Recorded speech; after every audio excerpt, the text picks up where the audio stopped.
Bienvenidos al podcast Divulgando Investigación con Miss Prodigy, un espacio para compartir y aprender, trasladando la universidad a las redes y tratando de hacer la investigación accesible para todos.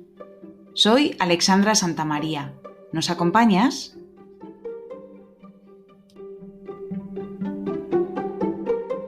Hoy tenemos el placer de estrenar este programa de divulgación e investigación de la mano precisamente de un gran divulgador, conocido por todos nosotros como Juan, del blog Profes Made in UK.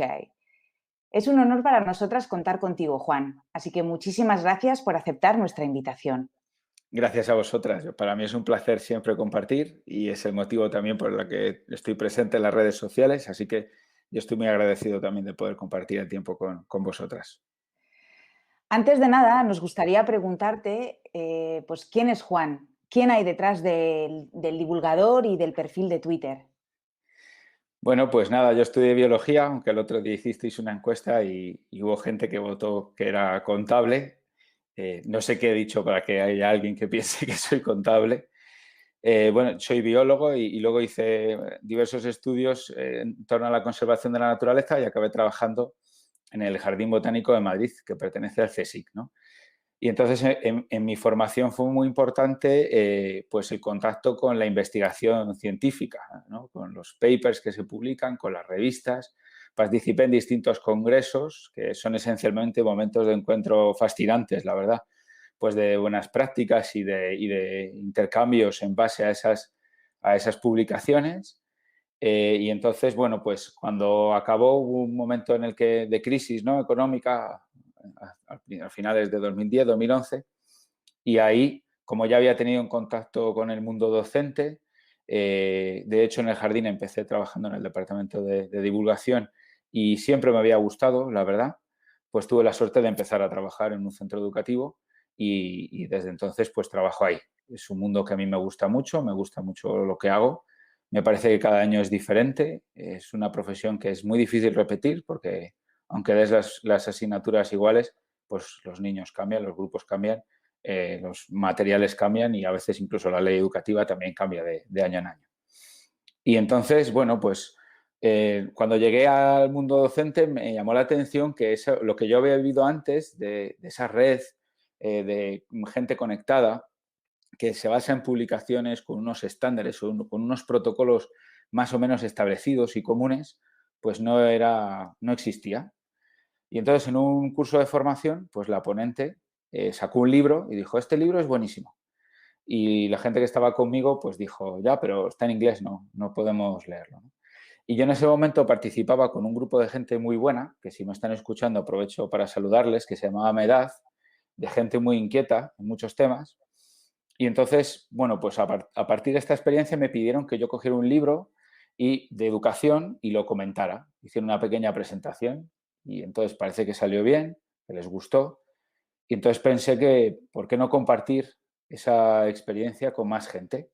Y fue cuando empecé el blog hace 2 años y medio, más o menos. Y lo que hago es traducir y comentar, pues, libros, sobre todo, también artículos y publicaciones basadas en investigaciones del ámbito educativo, intentando siempre ser práctico, mezclar cosas prácticas con cosas teóricas. Y entonces ahí empezó el blog. Tenemos ya unas 9.000 visitas al mes, que la verdad es que me abruma, nunca pensé que fuera a haber tanta gente, ¿no? Y luego llegué a Twitter, al principio era menos activo, pero es verdad que lo he descubierto como un sitio fundamental para compartir también y para conocer gente. Aprovecho también para saludar a toda la gente con la que estoy en contacto por Twitter y incluso grandes autores y grandes blogueros de otros países como Tom Sherrington, que es el autor de Learning Rainforest y otros libros, o Efrat Farst de Israel, o incluso Robert Slavin, que es el último, ¿no?, un gran autor, pues al final entras en contacto con ellos a través de las redes sociales y te permiten compartir también y traducir sus publicaciones. Eso es una maravilla.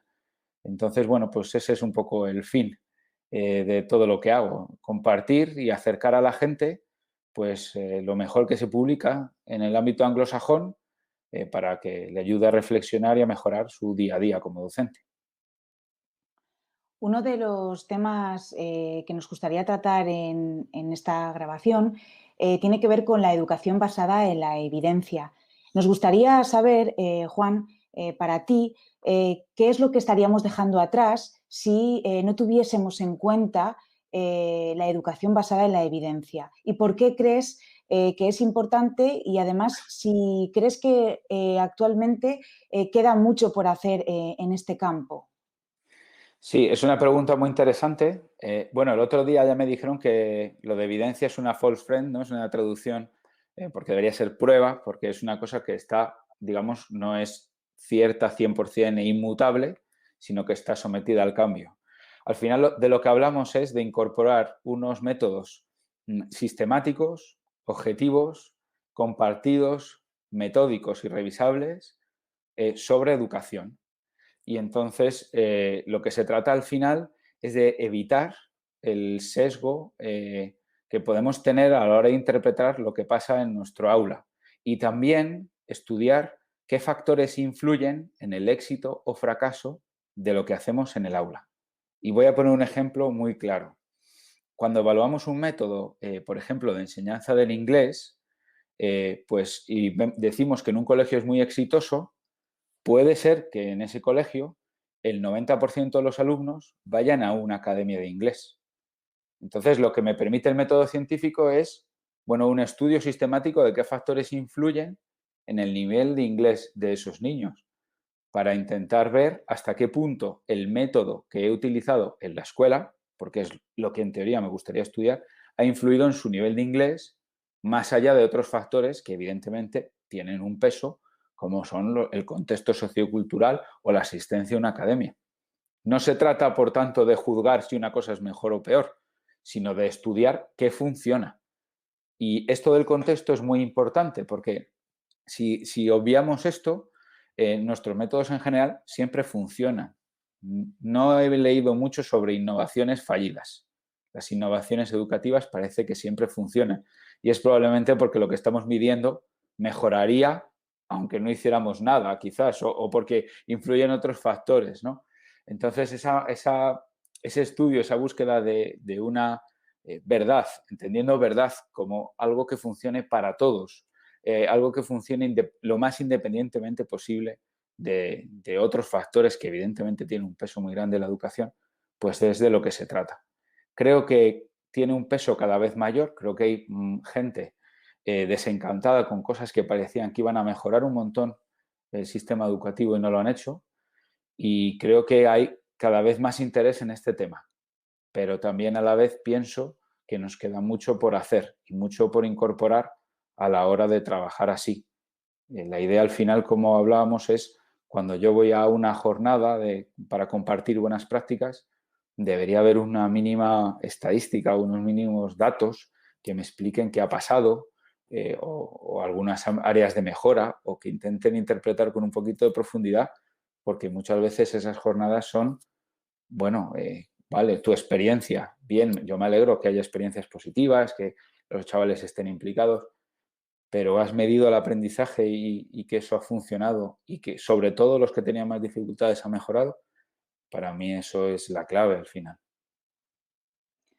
Otro de los temas recurrentes, es más, el último tuit o uno de los últimos tweets de tu cuenta habla sobre las rúbricas y su uso en las sesiones pues de feedback, pues es el tema de la evaluación.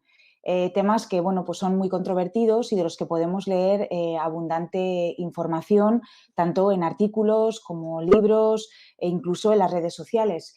¿Destacarías algún aspecto que se suele malinterpretar o que, bueno, pues como tú mismo indicas en otro apartado de tu blog, se trata de un mito educativo? Sí, yo aquí señalaría que yo que soy un gran defensor de la evaluación formativa, hay que tener claro que evaluación formativa o sumativa, como decíamos recientemente, nos lo decía Dylan Williams, que es un gran experto en este tema, depende de la intención o del propósito que tengamos. Entonces, a veces se relaciona la evaluación formativa con no calificar o no calificar con notas. Aunque la evaluación formativa puede tener implicaciones en ese aspecto, ¿no? O en subir la nota de clase, a mí me parece que no se debe confundir una cosa con otra porque caemos en el mismo error que supuestamente estamos criticando, ¿no? La evaluación formativa al final se trata de poner el foco en acciones concretas, inmediatas que suceden en el aula. Entonces, son una serie de estrategias que se basan mucho en el feedback, por eso a veces juntamos evaluación formativa y feedback. De hecho, esta semana habrá un nuevo post que a este sentido, ¿no? Y entonces, es importante diferenciar entre la evaluación formativa que sucede en el día a día y que puedo incorporar a mi práctica docente sin cambiar los criterios de calificación. Otra cosa es una reflexión que quizá también sea necesaria sobre los criterios de calificación, qué porcentaje damos a las cosas y cómo evaluamos. Pero para mí, el foco primero es, vamos a intentar mejorar el aprendizaje y vamos a intentar mejorar los productos, entendiendo productos como resultado de una actividad o de un proyecto, lo que sea, en el aula, vamos a intentar que sean más profundos, que la gente aprenda mejor, como hemos dicho, todos en general y todas, y luego después, efectivamente, también hay que hacer una reflexión, pero a veces se confunden las dos cosas, ¿eh? Y entonces parece que con los que hablamos de evaluación formativa lo que defendemos es un cambio total en el sistema de calificación. Y puede ser, pero no va ligado, porque la evaluación formativa se trata de una cuestión de aula, de lo que pasa ordinariamente en el aula. Y lo ordinario en educación a mí a veces me parece lo extraordinario. Es decir, el día a día es lo importante. Luego después, efectivamente, al final del trimestre no es lo mismo poner en un boletín una palabra que otra o poner un número que otro. Evidentemente, no vivo en los mundos de Yuppie. Pero el día a día es el que cala y el que va mejorando el aprendizaje realmente del alumno. Y de eso trata la evaluación formativa. Una serie de estrategias que muchas veces, además, simplifican nuestro trabajo. Son más sencillas de hacer. Son sencillas a la hora de también recoger datos y basarnos en evidencias, porque las evidencias no son solo para reflexiones globales de educación. También cuando evalúo, tengo que evaluar basado en evidencias, no en percepciones. Y aquí hay mucho escrito también sobre que somos bastante malos a la hora de percibir quién sabe más una cosa que otra en función de si contestan, no contestan y demás. Me resulta curioso que digas que la evaluación formativa es sencilla, cuando precisamente lo entendemos como algo extra, un añadido, más trabajo, y me ha resultado interesante que hayas hecho esa apreciación. Aquí yo creo que la cuestión está en un cambio de óptica y de dedicar tiempo. El tiempo que, por ejemplo, una cosa que se dice habitualmente es la escasa eficacia que tienen las correcciones enormes que hacemos en los cuadernos y las grandes notas cuando pasamos mucho tiempo con la mejor de las intenciones, ¿eh? Con la mejor de las intenciones, pero escribimos en el cuaderno un montón de anotaciones que al final los alumnos no miran o que hacen un caso más bien escaso. Cuando tú te dedicas a escribir en un examen los fallos y le das una nota a un alumno que ha sacado un 2 y está decepcionadísimo, ¿se ha leído eso que tú le has puesto en el examen? Pues realmente no, la verdad. Entonces, muchos de los libros que hemos comentado en el blog hablan de la escasa eficacia de escribir anotaciones en las pruebas escritas y en los cuadernos, por ejemplo.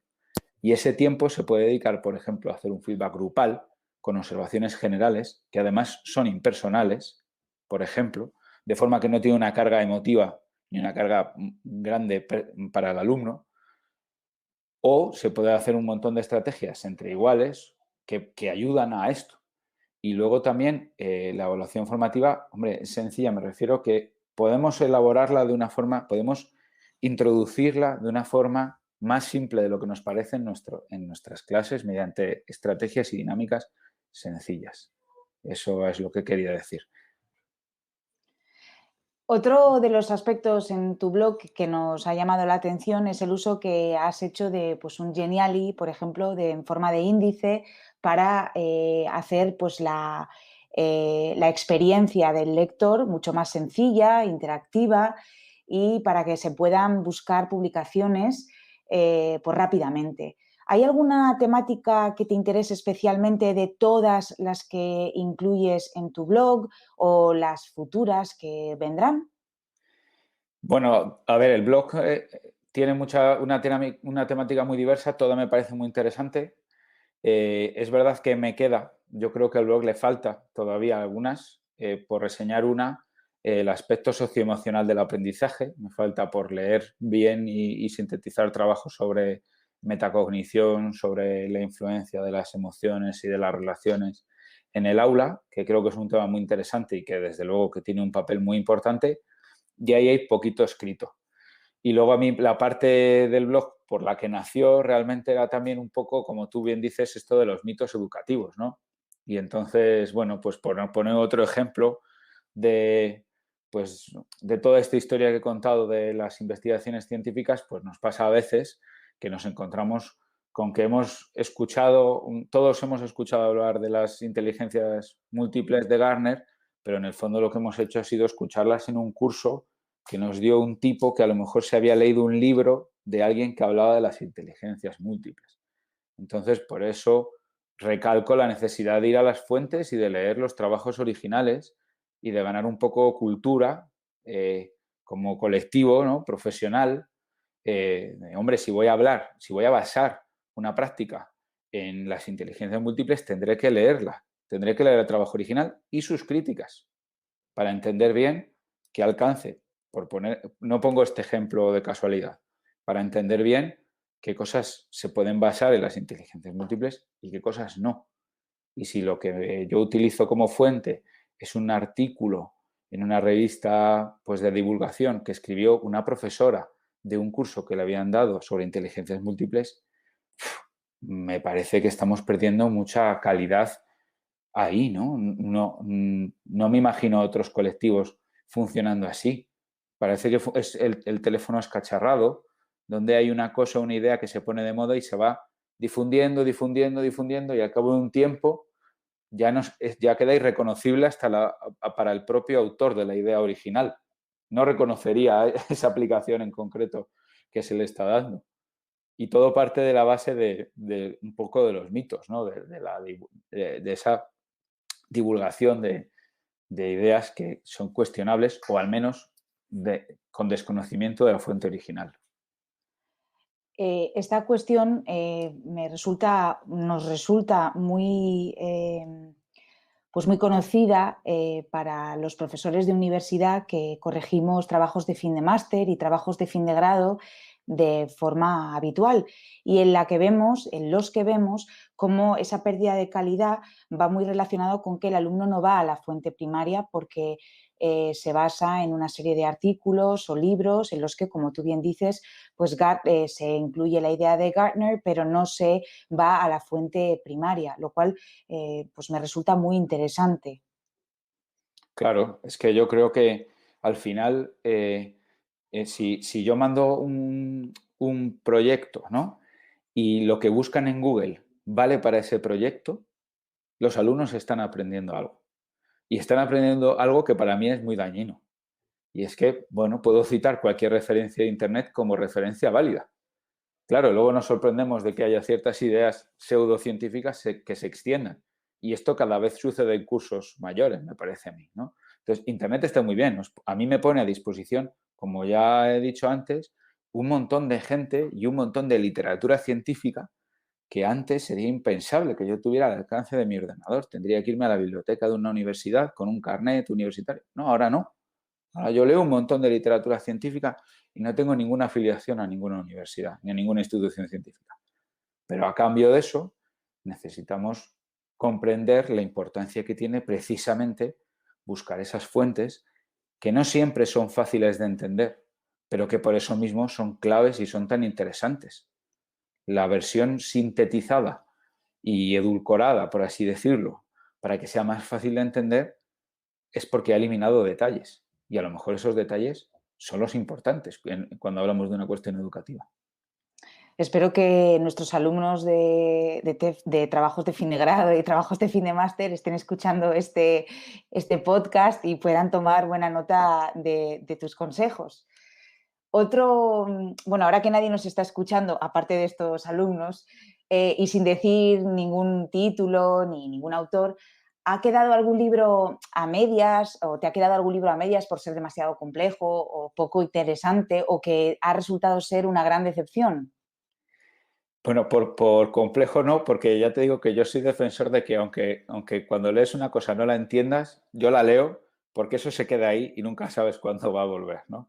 Es como una ruleta que se mete en tu cabeza y la tienes ahí girando. Sí es verdad que he dejado algún libro sin comentar, principalmente porque hay cosas que son del ámbito más anglosajón. Por ejemplo, leí un libro de un autor que me gusta mucho sobre la enseñanza online, que claro, estaba muy adaptada a la realidad de Estados Unidos. Entonces, aunque a lo mejor extraigo alguna idea y convierto el libro en una entrada, hay mucho que no se puede aplicar, o por lo menos a mí me parece difícil de aplicar en nuestro ámbito, ¿no? Hay cosas que allí pues se dan por supuestas y hay una red distinta, ¿no? Y sobre todo en el ámbito de la docencia online creo que es muy complicado. Y además me parece que en esta situación lanzar esas ideas puede decepcionar o la gente puede pensar, jo, esto está muy bien, pero yo no lo puedo hacer en mi situación. Entonces, ese es un libro que no. Y luego también he leído pues traducciones malas, la verdad. En ese sentido yo creo que ahí hay mucho por hacer de mejorar las traducciones y aunque las mías no son de experto naturalmente y son criticables, ¿no? Y vamos, que estaría deseando que alguien las revisara, sí que me parece que a veces, bueno, cuando se pasa a la... También, como hablábamos, se pierde una cierta calidad. Por eso prefiero leer el artículo o los libros siempre que estén en inglés. Porque a veces la traducción, cuando he comparado, no me ha acabado de gustar, ¿no? O a veces para nosotros hay palabras que nos suenan extrañas y que allí tienen más sentido. Bueno, empieza mismamente teaching and learning. Aquí enseñanza, aprendizaje, pero no es tan claro, ¿no? Education, teaching, o sea, tienen un montón de palabras con matices y aquí muchas veces no entendemos esos matices, ¿no? Entonces, bueno, esos son los problemas comunes que me encuentro generalmente. A veces me cuesta traducir un montón las cosas porque sé que estoy usando palabras, hay que ver un equilibrio entre lo que la gente va a entender y lo que sería más riguroso, pero al ser riguroso la gente no entendería muy bien lo que digo, ¿no? Sí, el equilibrio, ¿no? Entre ser fiel al original e intentar adaptarlo o para pues para que todo el mundo o para que la mayoría de tus lectores lo puedan comprender, entiendo. Exactamente. También haces una gran tarea de difusión en Twitter, como vemos con hilos muy interesantes y completos, incluso con ejemplos. Eh, ¿Es un complemento al blog? Sí, a mí me parece un complemento al blog. Yo tengo que decir que para mí es muy interesante estudiar las estadísticas de cada entrada, es decir, qué cosas se leen y qué cosas no se leen, ¿no? Y entonces, bueno, pues yo creo que a través de Twitter y a través de los hilos, pues las ideas llegan de forma más directa, por así decirlo, y hay más gente que está pendiente de los hilos. A mí a veces eso, y como decías tú, ahora que no nos oye nadie, me apena un poco, porque creo que en general cuando nos presentan un texto que es largo o que es complejo, nos da más perecilla enfrentarnos a él. Y entonces, hombre, aunque en los hilos trato de ser siempre, pues eso, muy concreto y muy práctico, donde realmente las ideas están desarrolladas es en el blog. Entonces, bueno, yo sé que hay gente que lee el blog y no se conecta a Twitter, pero hay mucha más gente que lee los hilos de Twitter y no llega al blog, ¿no? Hombre, yo creo que ahí se pierden porque en el fondo del hilo es la simplificación de la simplificación. De hecho, a mí me gustaría que, si se puede, pues la gente que lea entradas y diga, oh, este libro me encanta, pues que se lo pudiera leer y comprar, quiero decir, y que tuviera la opción de leer, como he dicho, la fuente original, que es el libro que yo he comentado, que seguramente me habré dejado cosas importantes y cosas enriquecedoras y la lectura de cada uno en función de su contexto, pues será buena. Y es verdad que Twitter permite crecer al blog también, ¿eh? No hay que ser iluso. Entonces el crecimiento del blog también ha sido gracias a eso. Entonces, bueno, pues yo intento difundir de ambas formas, tratando de llegar a la mayor gente posible, la verdad. Me hace gracia porque has hablado de la evidencia de Twitter también. Porque, claro, dices que analizas cada uno de los tweets, cuáles son los que más más llegan a pues a los usuarios de Twitter, cuáles no. Suelen ser los mismos, quiero decir, los tweets que tú incluyes en tu perfil y los temas del blog suelen ser igual de interesantes. El Twitter, hay algunos que son más interesantes en Twitter y no lo son tanto en el blog.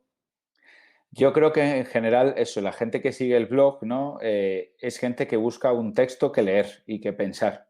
Mientras que en Twitter lo que se busca más es una cosa que llame la atención y que sea muy concreta y que les haga pensar sobre un aspecto concreto.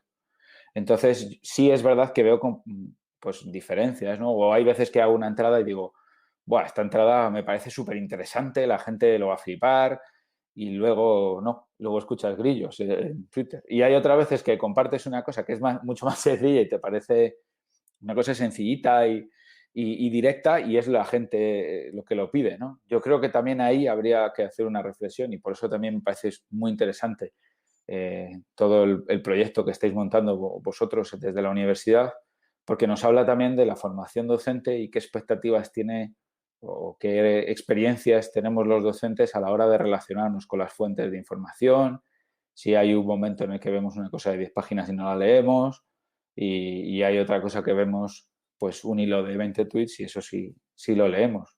Ya te digo que para mí la cuestión clave es siempre pues reflexionar un poco sobre lo que vas haciendo y entonces, bueno, pues las visitas al blog y a Twitter también me hacen reflexionar sobre lo que hago, ¿no? Realmente pasa.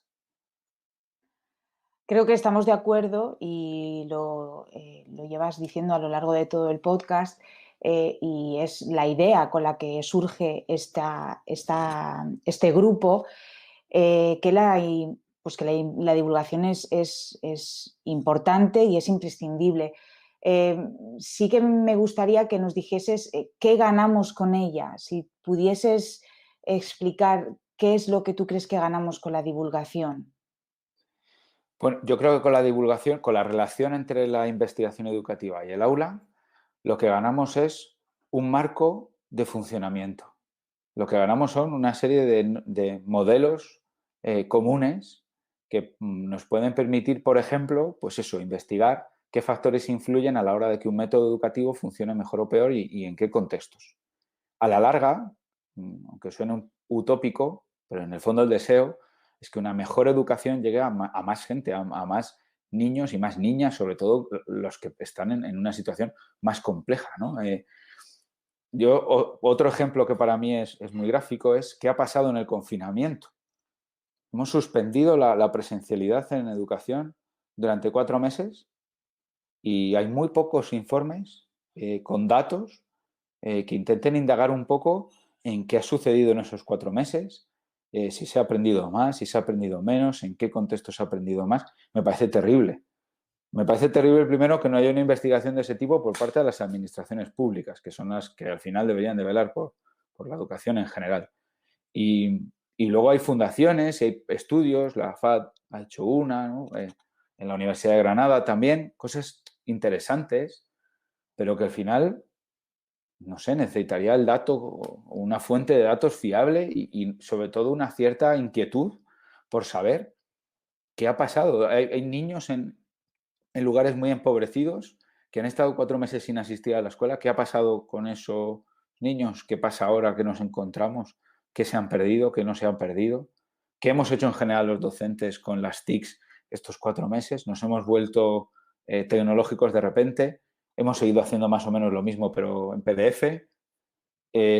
Y todos nos manejamos, tenemos una cierta percepción en función de lo que conocemos, de nuestros amigos, de lo que leemos en redes sociales, de lo que les ha pasado a nuestros hijos, pero la percepción es peligrosa porque depende mucho de con quién me rodeo, con quién me junto y si lo que escucho está de acuerdo conmigo o no. Necesitamos la investigación y la divulgación de esos datos para que si vuelve a pasar un caso igual, hagamos cosas distintas.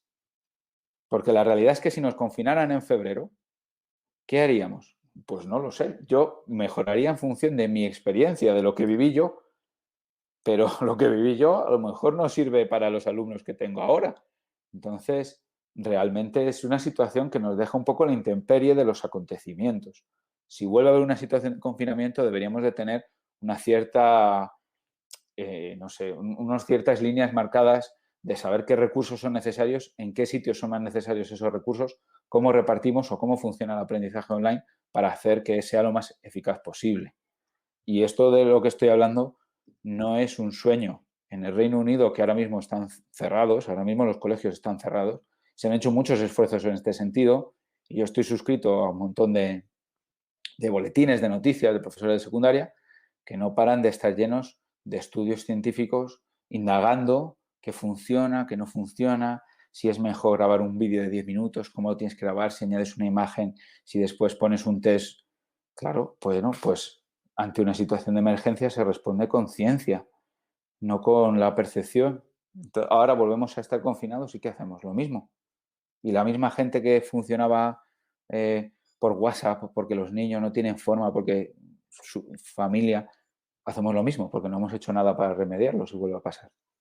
A mí me parece para pensar, por lo menos. Todo lo que estás diciendo, bueno, se enmarca más bien dentro del profesor universitario, ¿no? Nosotros, que somos un grupo de profesores que trabajan en una universidad, estamos obligados, si queremos avanzar en nuestra carrera, a publicar artículos, dar conferencias, etcétera. Y entonces nosotros sacamos datos de nuestros alumnos. Yo propongo una actividad y yo paso unas encuestas, yo veo paso una encuesta al principio, paso una encuesta al final, comparo resultados, veo qué es lo que funciona y qué es lo que no funciona. Para mí, esto es lo que nos estás contando, Juan, es algo normal, porque mis compañeros hacen todos lo mismo. No sé si es porque estamos obligados a hacerlo en cierta manera o porque en realidad pues, nos gusta, ¿no? Aquí esto sería otro debate. Entonces, lo que tú quieres decir es que el docente de primaria o de secundaria se convierta en un investigador. Bueno, que esté más próximo. Yo no sé si hace falta que se convierta en un investigador, pero sí que acepte ciertos métodos.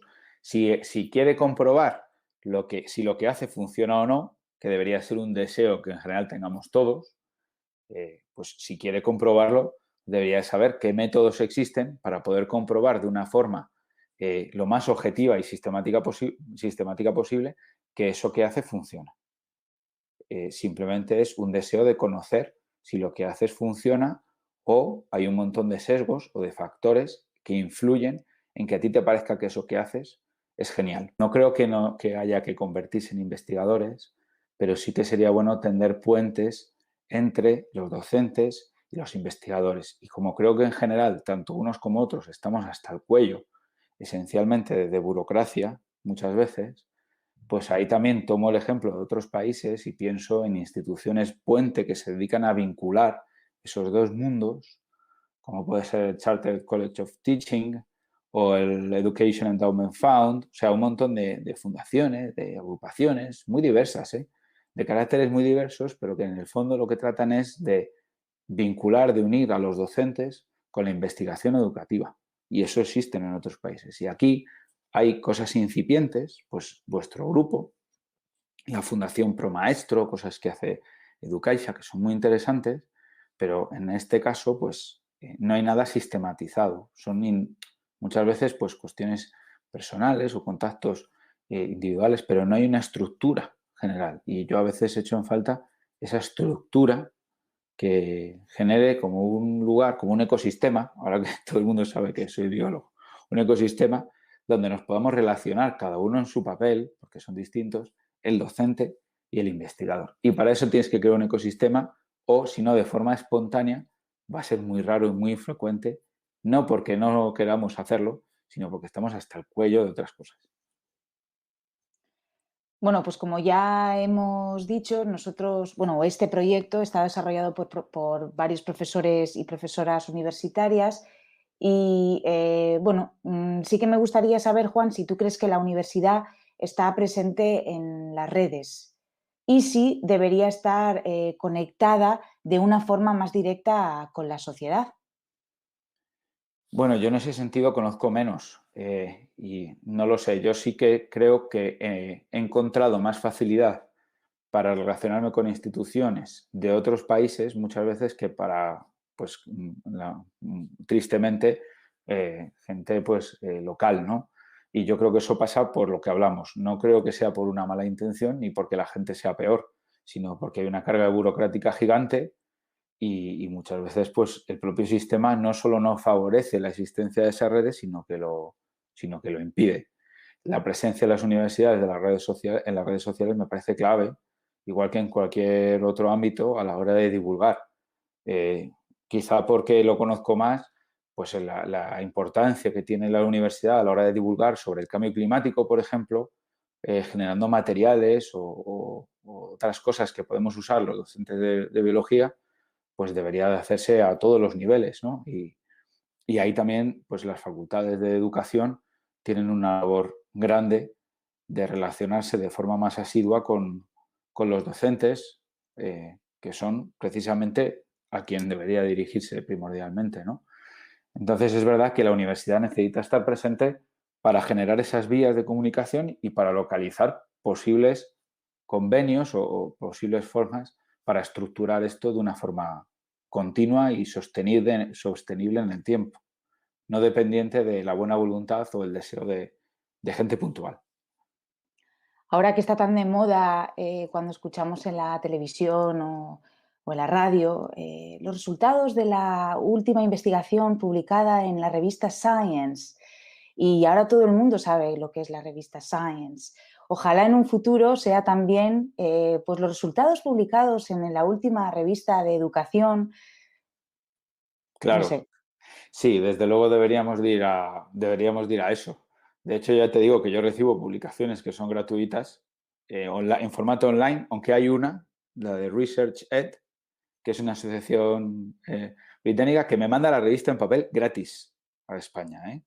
Me suscribí al principio cuando estaba buscando, digamos, difundirse y me han llegado 4 números en papel a mi casa.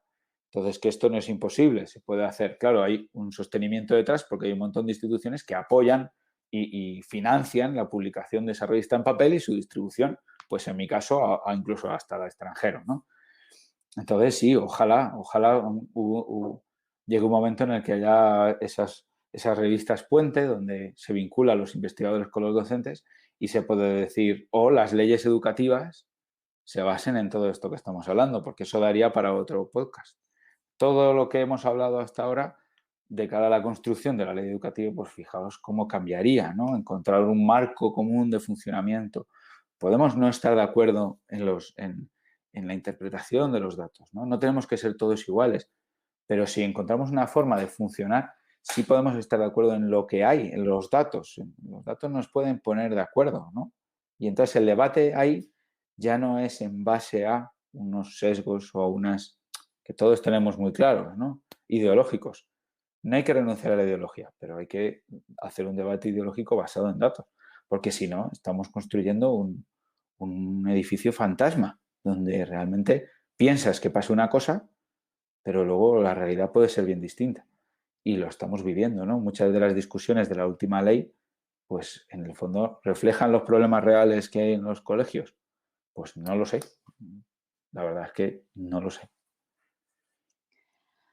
Bueno, no podríamos marcharnos sin que nos recomendases 2 o 3 libros de esos que deberíamos leer sí o sí.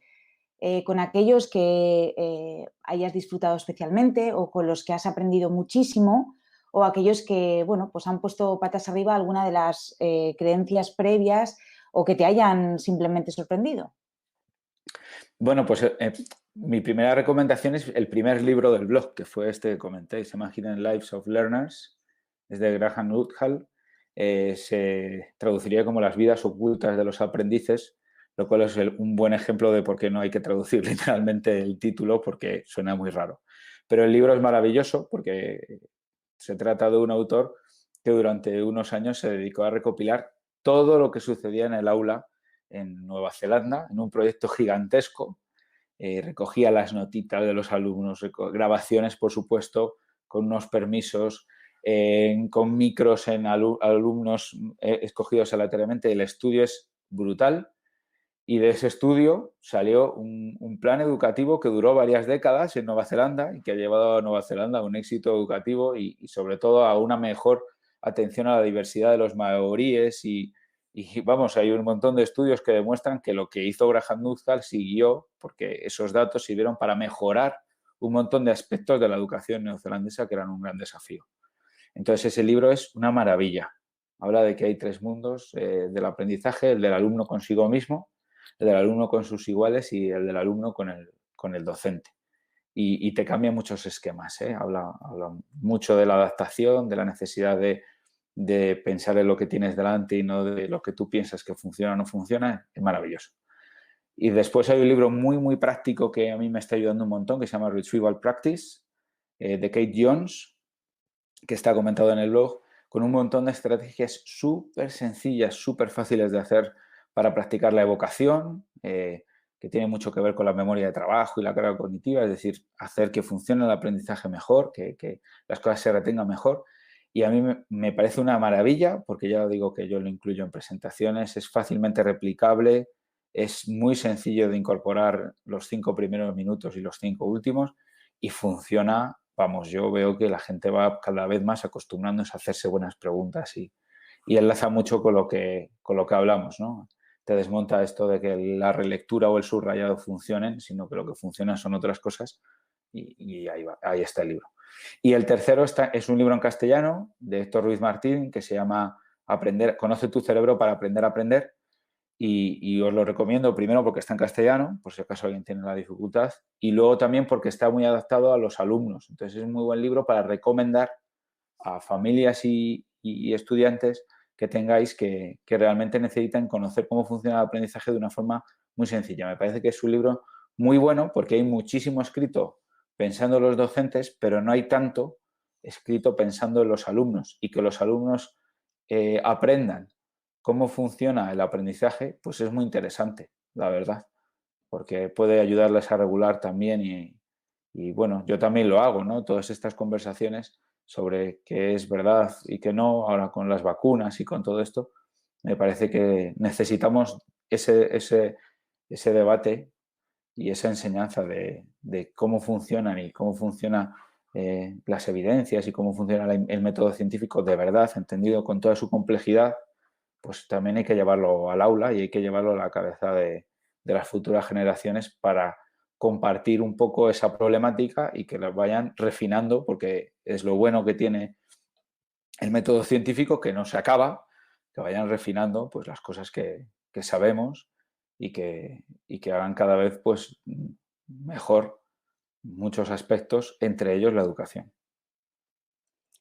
Bueno, Juan, pues muchísimas gracias de nuevo por haber sido el primero esperamos muchas entrevistas. Esperemos que si este proyecto sigue adelante, pues sin duda volveremos a contar contigo y contactaremos contigo para ver cómo sigues desarrollando toda la tarea divulgativa que llevas a cabo. Así que gracias, Juan. Nada, muchas gracias a vosotras y muchísimo ánimo con este proyecto que me parece muy interesante y tiene mucho que ver con esa vinculación de la que hablábamos antes. Así que mucho ánimo y nada, un abrazo y un saludo para todos. Adiós. Adiós. Esperamos que os haya gustado este episodio de Divulgando Investigación con Miss Prodigy. Hasta la próxima.